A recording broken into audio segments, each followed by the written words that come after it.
মোষ বা মহিষ অথবা কাঁড়া, মহিষের কুরবানি হবে কিনা?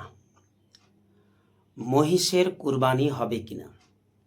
মহিষ বাহিমাতুল আনআমের মধ্যে পড়ছে কিনা?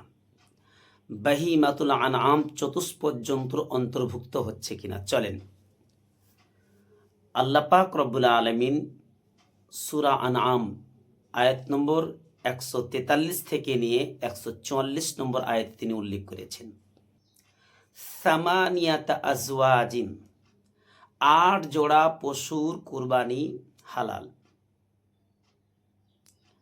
মিনাল দা'নি ইসনাইনি ওয়া মিনাল মা'জ ইসনাইন, ভেড়া থেকে 2টি, ওয়া মিনাল মা'জ ইসনাইন, ছাগল থেকে 2টি, ওয়া মিনাল ইবিল ইসনাইন, উট থেকে 2টি, ওয়া মিনাল বাকার ইসনাইন, গাভী থেকে 2টি।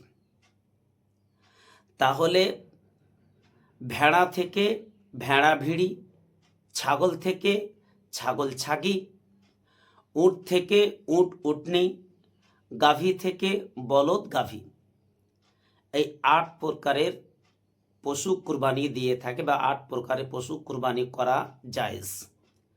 কথা হলো মহিষ তার অন্তর্ভুক্ত পড়ছে কিনা।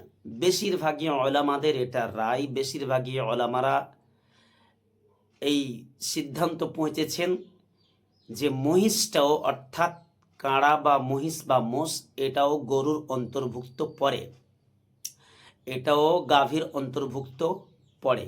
কাজী মহিষের কুরবানি কেউ যদি দিতে চায় তাহলে কোনো সমস্যা নেই, দিতে পারে।